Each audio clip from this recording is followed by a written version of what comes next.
Hey, Poultry Nerds! We're here today with. You go by Alex or Alexandra? I go by either, so whichever. You can Hey, call me you. Alexandra today. Can we just say hey, you down there? Sure. She said, "You can call me Alexandria today."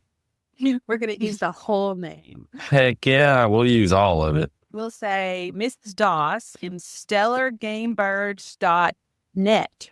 Correct. Yep. Mrs. Doss is Stellar Game Birds. Down in Florida. And she's with us today to tell us all about her farm, her new book that just came out, and just chit-chat nerdy style. So welcome, Alex. I always think I'm in trouble if someone's calling me Alexandra. When you're in college, they call you Alexandra if you fall asleep. They call you your full name. Or mom.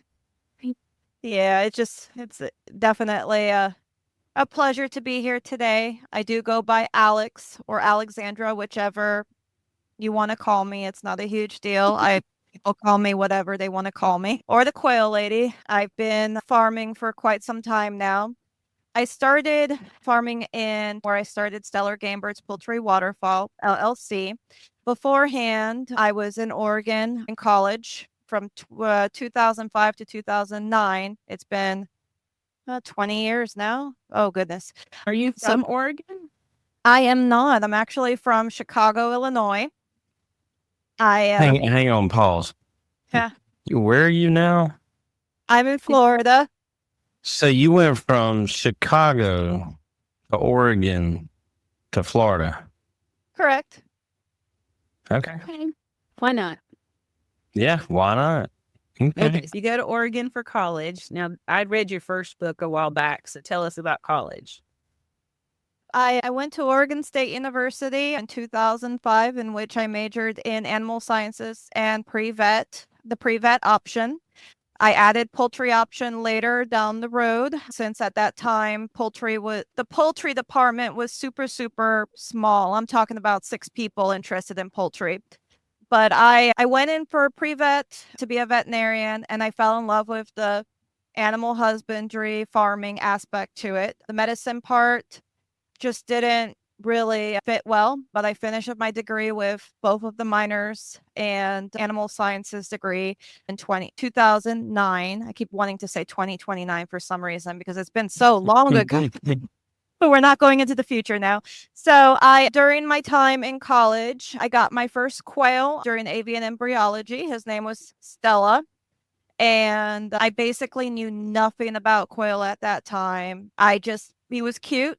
We hatched out a bunch of chicks, and my professor was, "Oh, you can have this. You can sneak it in your apartment. No big whoop." So I put him in my sweatshirt pocket and almost killed him that day because I forgot he was in my sweatshirt. I put my cell phone in there, and at that time you have those bulky cell phones, so I squished him for a while. Ran into the vet school because I do work there, and I showed it to my coworker, and she's like, "Are you sure he's alive?" He was limp there, and she's like, "What are you going to do with a quail?" I'm like, "I've raised parrots before. I don't think it's that hard." So I went to Petco. I got the fish tank, the reptile heat, the heat lamp, and shavings, or I think it was shavings, and brought him into the apartment, and I raised him, and I thought it was a girl until it did its first crow. So it ended up being a boy. I kept the name Stella. I'm a major fan of Gilmore Girls. And so there's a scene in which she loses the chick and they called it Stella, and they go screaming Stella in the room. And so that's how the bird got its name. And he's a boy, but that's okay. So he was my foundation quail. And I wanted to get him a buddy. My friend, who was also in the avian embryology class, got a chick. She got a female. And so she actually ended up culling the male that she had because it got too aggressive. So she gave me the female, in which she became Tara. And so we had Stella and Tara, and that's how I started my small little breeding program in my 2-bedroom apartment. And the story just continues on and on. I wanted all the quail. You end up being hyper fixated, and you want to raise more quail and you want to hatch more eggs. However, in the small 2-bedroom apartment, you can't really buy 50 to 100 eggs at a time. I bought the incubator. I was learning how to incubate eggs from my own And I contact Stromberg Hatchery because at that time I looked up a hatchery and I contacted Stromberg, in which they said, oh, hey, we have somebody who's willing to work with you to get a small number. And so that's how I got some other colors. I got English white, I got Italian, I got red range, and I got addicted scents. So I took that little group, graduated college, and moved back home to Chicago. And my parents sold the house and said, hey, we're moving to Florida. We bought 5 acres in Florida. So I didn't have a job at the time. So I packed up the birds and I moved with them. And so I started farming on the 5 acres. And then later down the road, after meeting my husband, moved down to Ruskin in the Tampa Bay area. And now I have my own farm here. But I don't just raise quail anymore. My quail population grew. I studied quail in college in avian embryology, and I did genetics in there. And I brought all of the knowledge that I have with the birds that I have that I brought over to Fort Myers and then now here in Tampa Bay. And I grew the lines. I made friends and connections with other quail breeders and farmers. I worked with them on certain traits. I brought in varieties. I have many varieties here and I continue to work with them. Unfortunately, a lot of my mentors and quail folks are no longer with us, but with the quail and the lines, they stay in there. But besides quail, I now, because I wanted to do a diversified farm with regenerative agriculture and self-sustainability, I have all sorts of animals. I wanted that traditional lassie where you have everything in their pens. We have Gloucester old spot pigs. We got dairy goats. We got some mini cows. I got emus and some other exotic birds, pheasants, peacocks. I also raise the chickens, different kinds of chickens. A lot of our animals are from the Livestock Conservancy, as we do want to work on heritage animals. They're very good self-sufficiency breeds and other animals. And I just continue on doing that. I want survival of the fittest. I want strong, resilient animals. And that's what I strive with the genetics that I know of, selective breeding. And I can basically take an animal, learn from it, and try to succeed with it. And then help other farms along the way. So that's a little bit about me. I know there's much more. I have written about myself so many times. So when I'm put on the spot, I don't remember half of the stuff. Nobody does. No, either. But the cool thing is you were talking about how you breed for resiliency and that sort of stuff. That, to me, that's what a homesteader should be concerned about. Because not everybody went to vet school, okay? 2 of y'all in your vet school, yeah, I'm just a guy from Alabama. I don't know a lot of that stuff, so I want an animal that I can hatch out, put it out, let it grow, let it do its thing. To me, breeding for that and having people that do know that you can trust is important for a homesteader, to where they can get good stock that they know that as soon as they put it on the ground, it's not going to get sick and die. That's correct.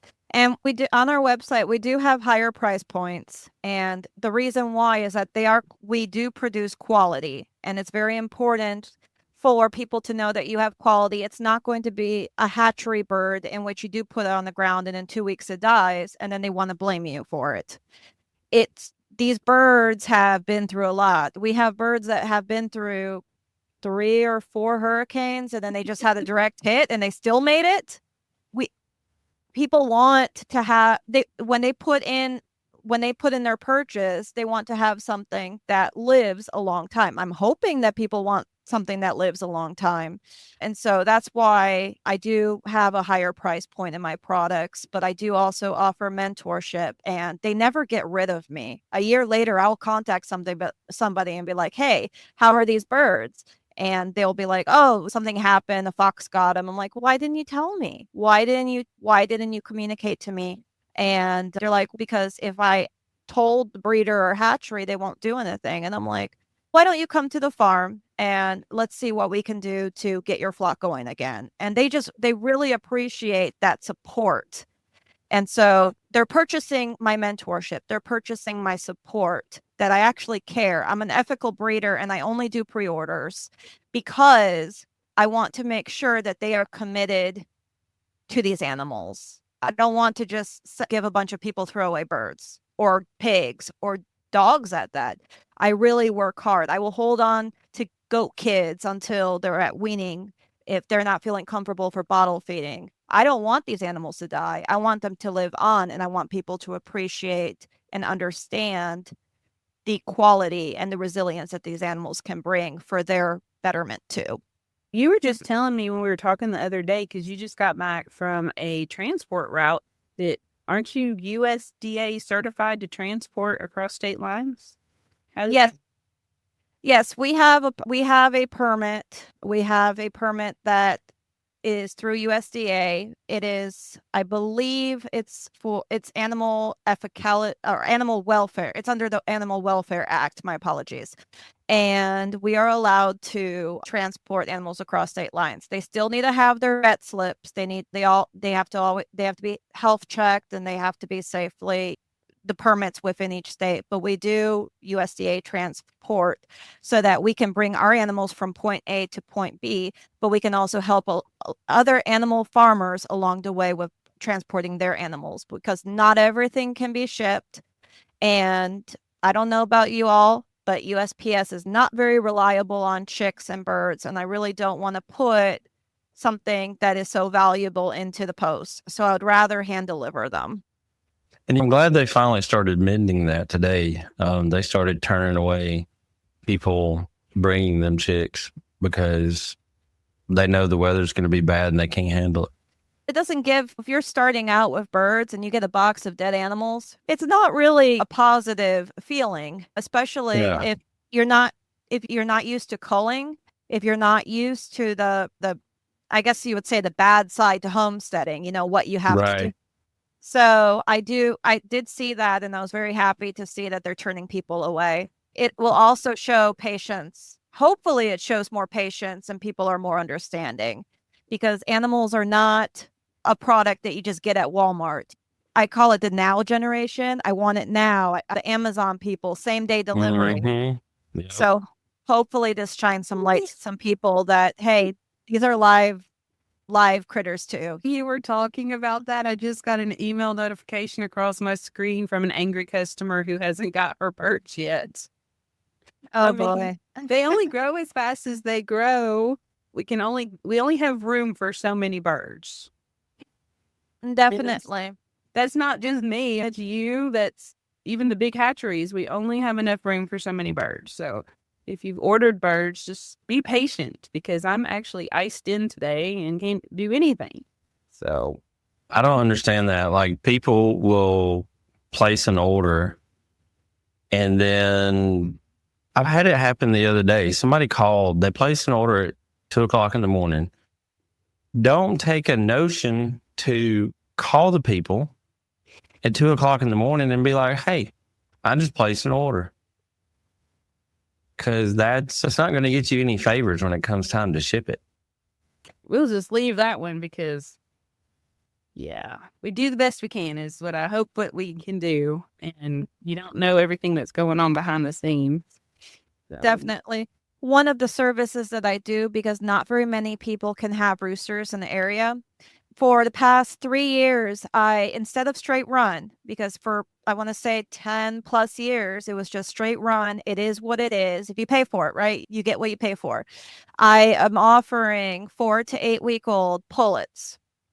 And should any become a rooster, they can bring back and either trade for a pullet, or I can process it for them. That's the newest thing, that I can process a rooster for you.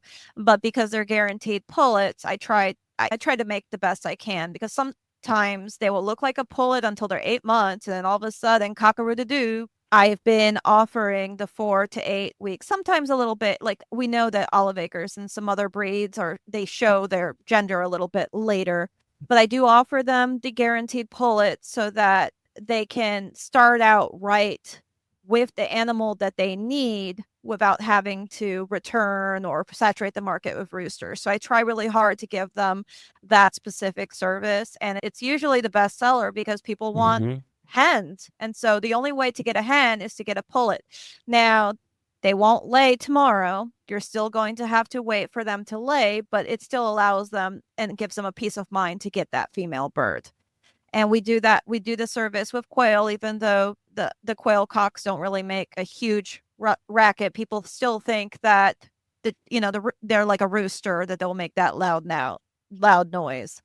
So I offer that service, and it's my kind of service to the community to help them get what they need without having to keep returning roosters. But things happen, roosters come back, and everyone's human. You make mistakes.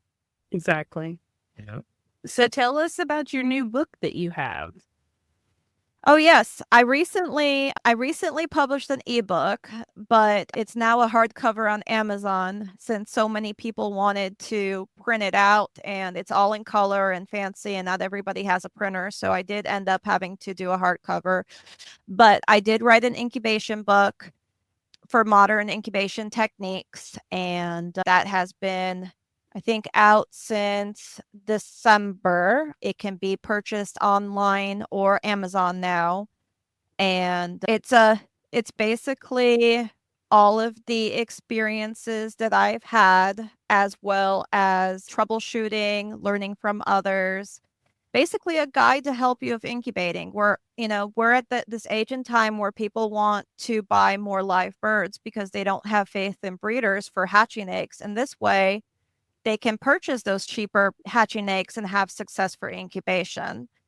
So this was just an idea I have. I know there's tons of books out there on incubation and stuff, but I just wanted to put my 2 cents in there to help people. And it also has, if you get the ebook, now the downside for the Amazon is that you can't download on Amazon all of the fun trackers. But if you get the ebook, you also get hatching trackers, an incubator checklist, and in addition as downloadables for the price of the whole ebook price. But for Amazon, you don't get those extra downloadables, but you get a hard copy that you don't need to print out. So you're welcome to go back to the website to get those downloadables and print those out, because that's, I want to say, maybe 6 pages versus 80 pages of an ebook.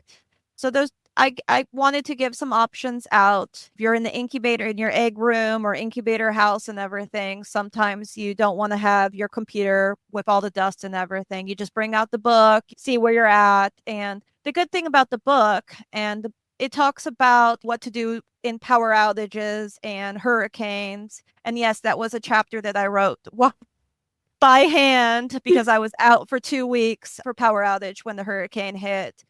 But it is also, there's areas of species specific, because when you get an incubator, you have to set things up for specifically different species. We have quail, we have emu, peacocks, everybody has different needs. And so there are sections for each of those species.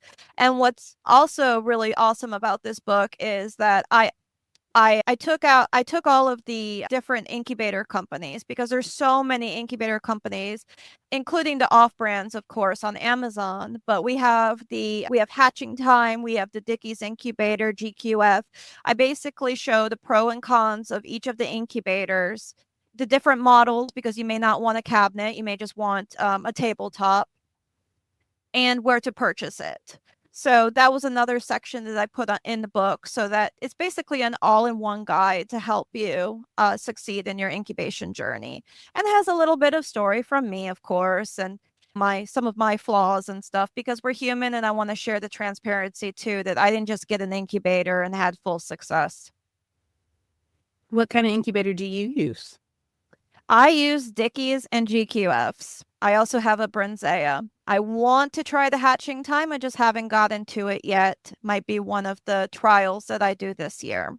I'm all for, if it's not broken, don't fix it.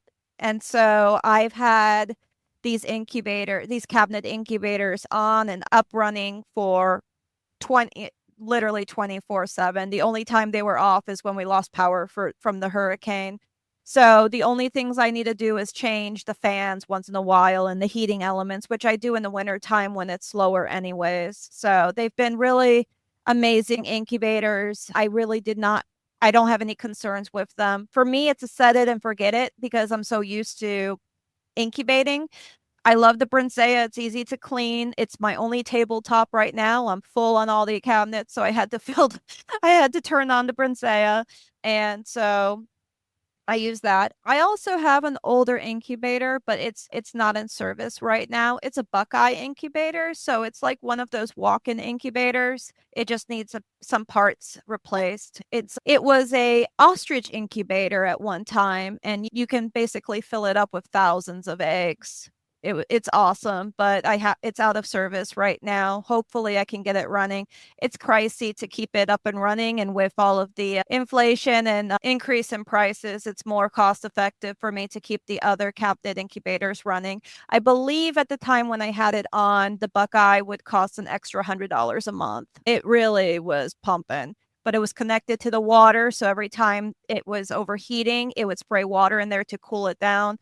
It kept everything to the 10th of the degree. It was an awesome incubator. So we just got to fix it up like any other machinery, and it should be back up and running whenever I want it up and running again. I can't imagine having an incubator that you can walk into. It's pretty cool, in all honesty. That would be awesome. I had it running for a long time. We did take it down when we were building the house because obviously the room that it was in was getting demolished. That was a sad moment to turn off an incubator. But it's a cool incubator. But yeah, I just have my cabinets right now running. We have emus in one, we got quail in most of them, and the chickens started producing for the spring orders a couple days ago. So we're pretty full right now. Yep, I am too. Smashing them in the top and the bottom. I'm tucking them in there everywhere I can, honestly. Got eggs everywhere. I just have to know, how old is that little tiny emu that you have posted available? That emu is 3 weeks old right now. He may seem little, but he was so much little before. I vent sexed him and he's a male. He's super cute, super sweet. Just need to make room because we have more emus hatching. And he was the last one standing there. Everybody else went to homes. And so I wanted to give him a home, but he might stay. He might get a name and he might stay. Emus live up to 30 years plus. How long does it take for them to mature? About 2 years. They can lay at 18 months about, but usually 2 years for them to mature. I want it. They're fun. It looks like a pharaoh. It does, but they do grow up and they do change colors. So do kids, but I have a lot of those. Okay, so what is a whole bunch of emu together? A mob. I just love to tell David I'm going outside to take care of my mob. And a group of guinea fowl is called a confusion. Doesn't that work with their personality? I didn't know. I did not either. I know it's a murder of crows. Which I'll say this, it wasn't until the last couple of months that I learned the term quails was proper. Because I thought quail was plural like deer, but no. They were. Quails is actually the proper way to refer to them in plural. I think it still can go both ways. Last I checked, I cannot do quails. I can't do quails. It's like fish and fish. It's a fish. Yeah, it's a fish. So if it's the proper name, that is okay. But I did see that it still can be referred to quail as plural. In my very first book, I would have, which was Copernicus Revolution, was published in teen. That one, and Kat's trying to get on this video here. That book, I would have what the proper terms was in the beginning of each chapter. And there is one that says the plural form of quail is quail. I wonder if it's a modern dictionary that has changed it to quails, because I thought it was the same thing. I'll go with that. I think it's modern because I like quail being quail, because like when I tell my wife, hey, I'm going to go take some quail out of the incubator and I pull 600 of them out, she just thinks quail. Yeah. She doesn't realize there's 600 of them. Or if it's a tray that's got 90 in it. It sounds better, right? I think it sounds much better, but there will be a time and there'll be a day where quail disappears and the proper form is just quails. They'll probably make me twitch a little bit in all honesty, but I will continually call them quail as plural. You have geese too, don't you? I do. I have heritage geese. We have Pomeranians, Chinese, brown Chinese, and cotton patch. I have 3 lines of cotton patch. Okay, is it a flock of geese? It's a gaggle. Gaggle? Gaggle of geese. Gaggle of geese, yep. You have guineas? I have guineas. Yeah, I call them my feral children. They are just free range around the property. I do have groups penned up right now because I wanted to keep them penned. It is the season of predators, so I wanted to make sure I keep them penned so they don't fly into the woods. But other than that, after they get to a certain age, I let them loose and they have fun and they lay in the woods and it's like an Easter egg hunt and everything. Is your guineas, because let me just tell you, or tell everybody. So I've had guineas twice, and guineas are like boats. You're really excited the day you get them, and you're super excited the day you get rid of them. And so they would go, and then one would stay in the yard, and then they would all run back and forth along the fence trying to figure out how to get in to go to bed. And you would have to go and scoop them up if you could catch them and throw them back over the fence because they forgot that they were birds and could fly back over. Are yours smarter than mine? Mine will wait at the gate to be let in. I don't have issues right now with them leaving the property. We used to have some open land across the street. Tico purchased it, the electric company, and so now it's a solar farm. So they put this big giant chain link fence to block it, right? To fence in that land. So the guineas used to go across the street to lay eggs. And so one day they tried to get across the street and they kept hitting the fence and they didn't understand why they couldn't get into that land. And they stopped really trying to wander. There are times when they're leaving the property and I have people calling me saying, "Hey, I think your bird is out. I think, oh my goodness, you have like 10 babies with this mama." And I'm like, "Oh my goodness, that's where she went." So I tell them that they're going to come back. They're going to come back. They're going to wait at the gate. And surely enough, that evening they wait at the gate and you let them in and they act like they're tourists and they tour the property and everything and it's all good. So they're just not bright when they leave that fence. It's they know how to cross, but they can't come back. And they play in the road and get run over. They do. Mine have been pretty good. I actually think that they've been helping the community a little bit to stop speeding on our road. Hey, whatever it takes.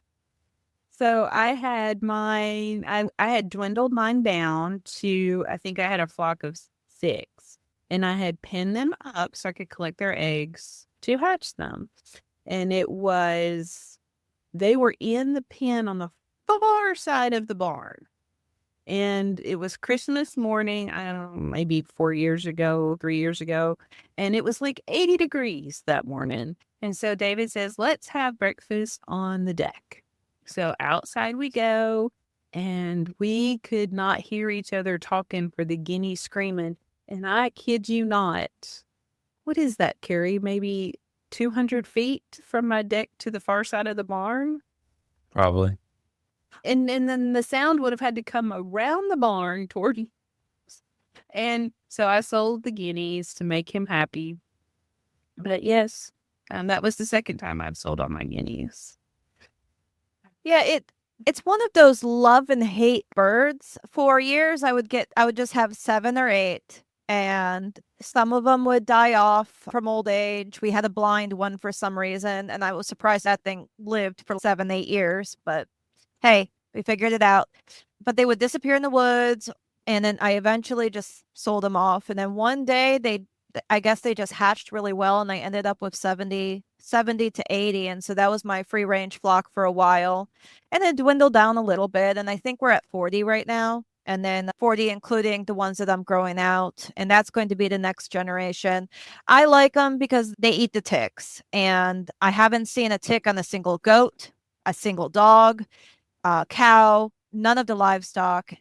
So I know that they're doing their jobs. I don't have to feed them. They're like pigeons. They eat whatever scraps they can find, and then they go into the woods. And then they come out with 40 or 50 babies one day. And then I have to get a fishing net and I have to catch them. And it's a whole circle of life. Can't Wow. imagine having that many guineas. That's a lot of noise. You No. wouldn't need it. You wouldn't need an LGD if you had that many guineas. Breeds those too. All that racket. Surprisingly, they're not that loud. When I have MPIP over or some personnel, they don't even notice that the geese are there. I feed everybody. They're content. They're happy. It's all about space. And if they're happy, obviously, if something annoys them, if they see a turkey vulture or something, then they will go after it. But otherwise, after I feed and water, everything is just quiet. It's like I don't have animals. It's weird. The geese too. I have geese all down the driveway in different pens because I want to keep it away from the waters, of course, and I want to keep them in their own area. And I had somebody drive up the driveway and they didn't even know I had any geese. They're just quiet. So maybe I have just well-trained animals at this point. Now the dogs will bark all night if they want to, but otherwise, once I feed the birds, they're pretty quiet unless that's just I don't hear them anymore because I'm used to it. Who knows? One of these days I'm gonna have to come visit so I can see all these animals. What kind of cows do you have? I have mini Jerseys. Do you milk them? Not right now. We did have one that we were able to milk, but right now we're just trying to get them bred again. Yeah. I have a Jersey, but she's not a mini. I don't have a lot of land. I have close to 6 acres, and so a lot of my livestock are meant for that smaller homestead. So I have dairy goats. I raise mini La Manchas. I've been working on them, I think for 9 or 10 years. And I have the mini cattle for milk too. And most of my chickens are large fowl chickens, and I do raise large pigs. But other than that, everything that I have is good for the homestead. They don't tear it up. You got your hands full. I have a bunch of kids right now. I'm bottle feeding them 3 to 4 times a day because I pull them and I milk the goats too. Yep, definitely it's spring, even if it's February. Oh my gosh. Yeah, it's crazy. And I just have to say, she works full time. I do. Yep. It's time management. I have mastered time management at this point. I'm able to do a full-time job and farm. I wouldn't say farm full-time, but it is a full-time job too. Yes. Yeah, it is. Thank you for coming on today. Tell everybody where they can find you, all of your handles and addresses and all that good stuff. On Facebook, you can look me up at Stellar Game Birds. Almost forgot my name here. Stellar Game Birds Poultry Water. Been a day. Waterfowl LLC. Also, www.stellargamebirds.net, which is the main hub. We have 2 storefronts, one for the animals and then one for our locals for meat and eggs, because we also raise pasture-raised animals for food. And then I have my blog. It directs to my blog, which is our educational site, basically talking about every single topic, animal concern and personal stuff. But other than that, basically, if you look up Stellar Game Birds, it usually will get over to me. Is Stellar come from Stella, your first quail? That is correct. Yep. I also like stars, and so I wanted to have something of a constellation. So, yep, Stellar Game Birds because of Stella and how stellar he was. Aw. And he lived to be like 9 years old, right? He did. I believe it was 9 years old. I lose track of time as time goes by. But yeah, he was pretty long long living bird. Most of my quail tend to live up to 7, 8 years from the lines that I work on, because I do give them breaks during the winter time and during their molting as well. I want resilience and I want them to live long lives so I can continue the lines a little bit more. But of course, I have to cull. You have to cull heavily when you're selectively breeding too. Not all of them make that cut, but the good breeders that I want to work with, they tend to live long lives. And all the other species that I raise too tend to live long lives, like the button quail. Oh, yeah, we forgot button quails. You have the itty bitty ones and the ginormous ones. All you need now is ostriches. My husband said no. Yeah. No, it's been a conversation. I have emus, and that's the biggest bird that I will probably have here while I live on this property, that is. Although I do have fencing for ostriches, I'm not allowed to have an ostrich. Sometimes we have to make concessions to keep the peace. That's a thing. Oh, yeah, we do have a lot going on. Alrighty. My wife, she gets really nervous when like a Rhode Island Red or a Jersey Giant comes and greets her at the car.